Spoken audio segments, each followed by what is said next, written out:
Dies ire, dies illa, solvet seculum in favilla.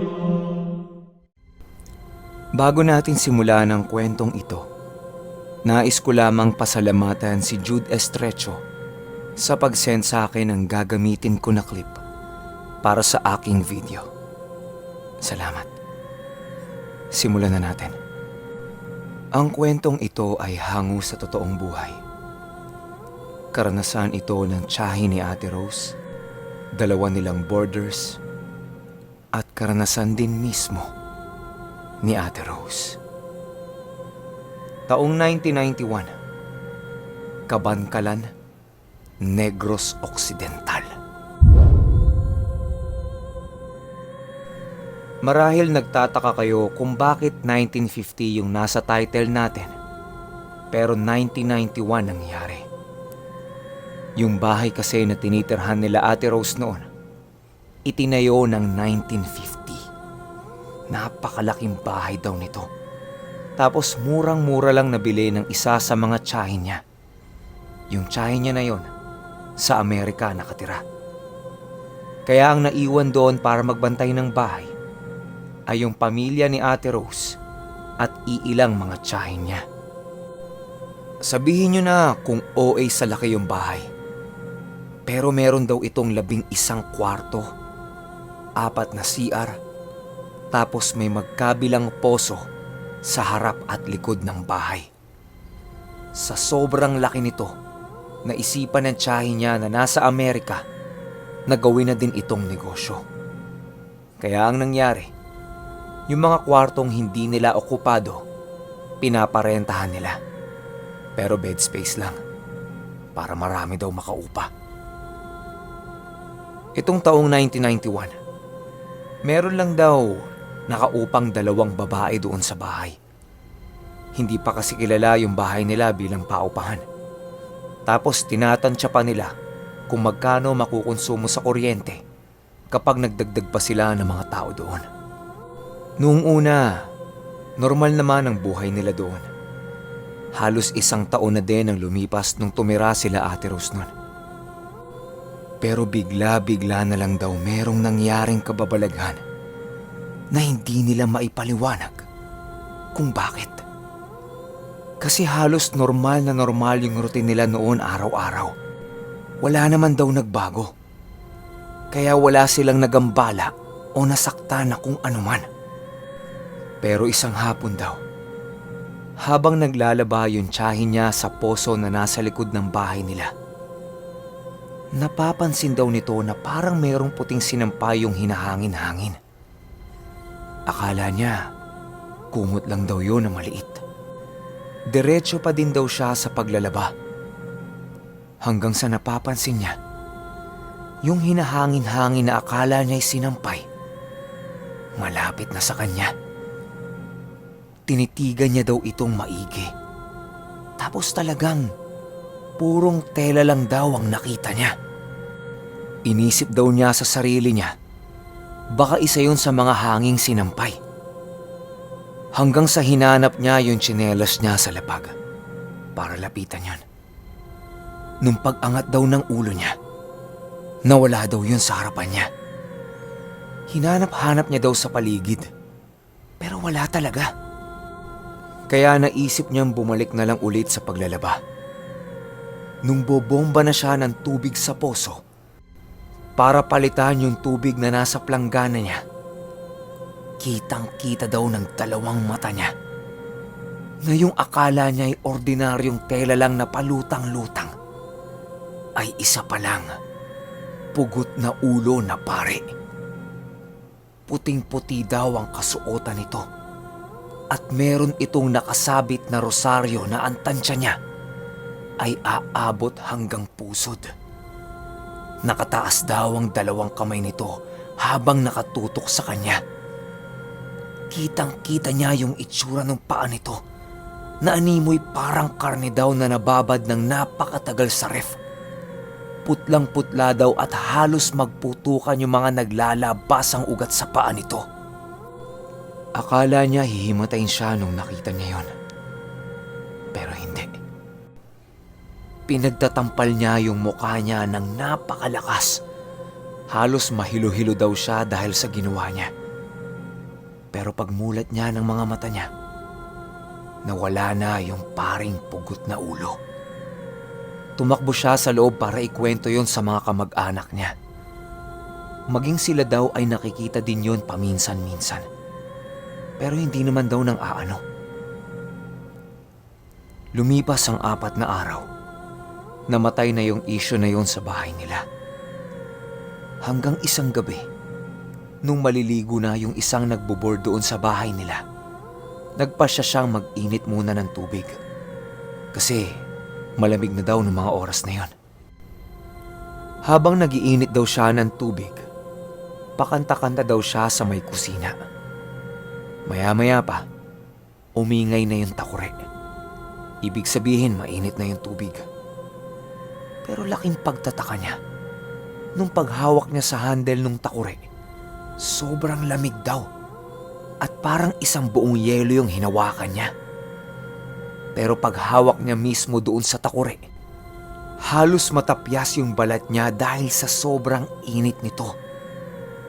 Ang pumasok na lang sa isip niya, baka hindi daw nadama yung handle ng takure kasi plastic.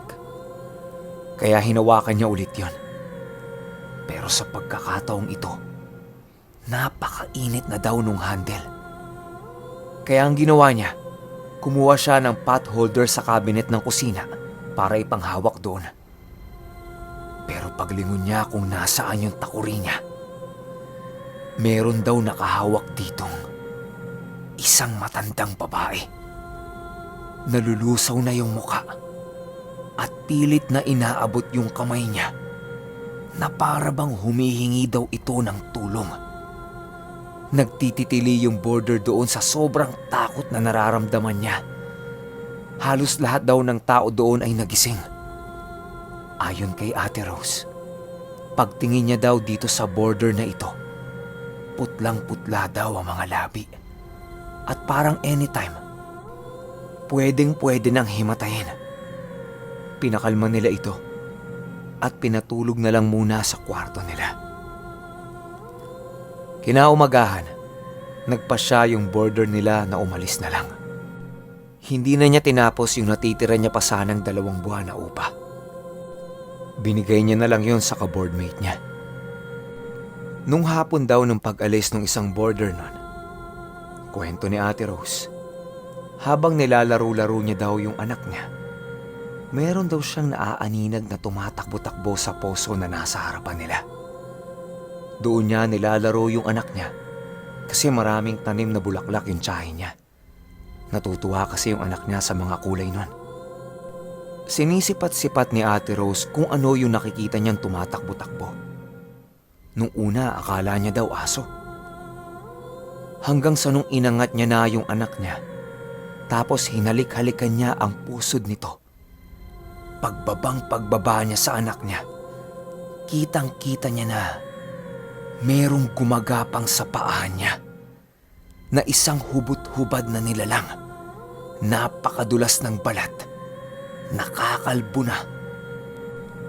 At yung mga binti daw nito, merong mga malalaking kaliskis.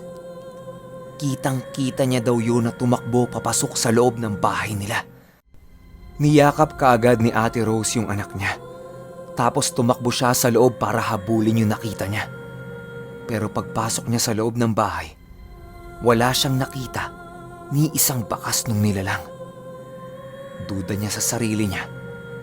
Isa daw yung uri ng magindara.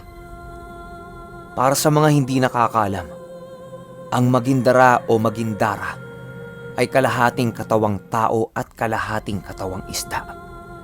Nakakapagpalit-anyo daw ito ng isang napakagandang babae para mang-akit ng mga kalalakihan tapos lulunurin nila. Kung may iba pa kayong impormasyon tungkol sa nilalang na ito, i-comment nyo lang. Balik tayo sa kwento. Ayon kay Ate Rose, kung aswang daw yun, rerekta yun sa anak niya. Pero pumasok lang daw yun sa loob. Ang inisip niya, meron itong hinahanap doon sa bahay. tinirikan na lang ito ni Ate Rose ng kandila at pinausukan ng insenso para mapalis ito.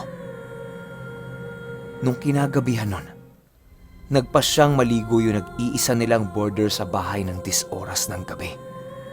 Galing kasi ito ng inuman para mawala daw yung hangover niya. Hindi na siya nag-init ng tubig kasi mabilisang ligo lang din naman yung gagawin niya. Nung inaayos niya na yung mga gamit niya sa CR, nakalimutan niya yung tuwalya niya. Kaya bumalik siya sa kwarto para kunin ito. Nung pagbalik niya sa CR, pagbukas niya ng pintuan, meron siyang nakitang nilalang na nakayakap sa magkabilang tuhod nito. Nanginginig daw ito at parang ginaw na ginaw sa sitwasyon niya. Yung katawan daw nito ay puro sugat. Tapos kakaiba yung amoy. Amoy lantang bulaklak daw ng kalachuchi. Dahan-dahan daw umaangat ang ulo nito. Nung nakaangat na ang ulo nito, kitang-kita niyang nakatirik ang dalawang mata nito. Nanginginig ang mga labi at biglang tumuro sa pintuan kung nasaan ang kusina nila.